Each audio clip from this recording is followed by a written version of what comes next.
ভোলাহাটে শিক্ষকের বিরুদ্ধে প্রশ্ন ফাঁস ও শিক্ষার্থীদের মানসিক নির্যাতনের অভিযোগ উঠেছে। চাঁপাইনবাবগঞ্জের ভোলাহাট উপজেলার তেলিপাড়া সরকারি প্রাথমিক বিদ্যালয়ের সহকারী শিক্ষক সেলিম রেজার বিরুদ্ধে প্রশ্ন ফাঁস ও শিক্ষার্থীদের মানসিক নির্যাতন এবং প্রাইভেট পড়ুয়া শিক্ষার্থীদের বিশেষ সুবিধা দেওয়ার অভিযোগ উঠেছে। বিষয়টি নিয়ে এলাকায় অভিভাবকদের মাঝে ক্ষোভ বিরাজ করেছে। অভিযোগ সূত্রে জানা গেছে, দীর্ঘদিন ধরে শিক্ষক সেলিম রেজা তার কাছে প্রাইভেট পড়া শিক্ষার্থীদের পরীক্ষায় বেশি নম্বর দিতেন। এছাড়া পরীক্ষার প্রশ্নপত্র আসার আগে সংগ্রহ করে প্রাইভেট পড়ুয়া শিক্ষার্থীদের কাছে একদিন আগে পৌঁছে দেওয়ার অভিযোগ রয়েছে। অন্যদিকে যারা তার কাছে প্রাইভেট পড়তো না তাদেরকে তুলনামূলক কম নম্বর দেওয়া হতো বলে অভিযোগ করেন কয়েকজন অভিভাবক।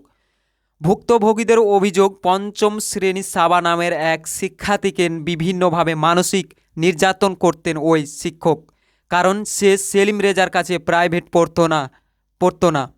অভিযোগ রয়েছে, সাবা সঠিকভাবে অঙ্ক করে আনলেও শিক্ষক সেটি ভুল বলে দাবি করতেন। এমনকি শ্রেণী কক্ষে শিক্ষার্থীদের সামনে বেঞ্চে আঘাত করে অপমানজনক মন্তব্য করতেন তিনি। এ বিষয়ে বিদ্যালয়ের প্রধান শিক্ষক রিজিয়া খাতুন বলেন, সেলিম রেজা তার প্রাইভেট পড়ুয়া শিক্ষার্থীদের পরীক্ষার প্রশ্নপত্র আগে দিত বলে আমরা জানতে পারি। একদিন বিষয়টি হাতে নাতে ধরা পড়ে, তখন সংশ্লিষ্ট শিক্ষার্থীরাও বিষয়টি স্বীকার করে। এদিকে ভোলাহাট উপজেলা শিক্ষা অফিসার ইব্রাহিম খলিলুল্লাহ বলেন, এখন পর্যন্ত কোনো ভুক্তভোগী পরিবার লিখিত অভিযোগ দেয়নি। লিখিত অভিযোগ পেলে তদন্ত সাপেক্ষে প্রয়োজনীয় ব্যবস্থা গ্রহণ করা হবে।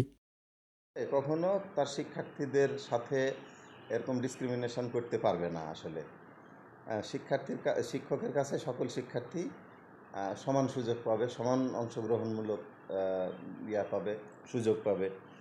তো যদি এরকম সে করে থাকে তাহলে সে নিশ্চয়ই শিক্ষক সুলভ আচরণ করে নাই আর কি।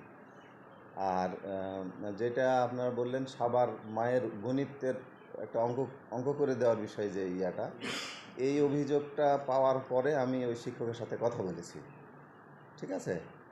এবং কিছুটা সত্যতা আছে বিষয়টা নিয়ে, যে মেয়েটা ওর মায়ের করে দেওয়া অঙ্ক কাছে করতে দেখাইছে, সেই অঙ্কটা তার পছন্দ হয়নি এই অর্থে যে ওই অঙ্কটা নাকি অনেক অ্যাডভান্স কোনো মেথড অ্যাপ্লাই করে করা আছে, যেটা ওই শ্রেণীর বা ওই সময়কার জন্য নয়, শুধু তাকে এটা বলেছে আর কি।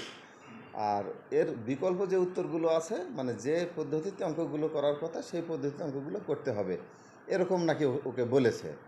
যা পেয়েছি সব শুধু আপনাদের কাছে শুনলাম, এবং আর এমনিতে বাইরে হয়তো শুনেছি দু একটা গল্পের মাধ্যমে, কিন্তু আমি আনুষ্ঠানিকভাবে কোনো অভিযোগ পাইনি। যদি আনুষ্ঠানিকভাবে লিখিত কোনো অভিযোগ পাই, আমি অবশ্যই তদন্তপূর্বক দোষী সাব্যস্ত হলে ব্যবস্থা নেব।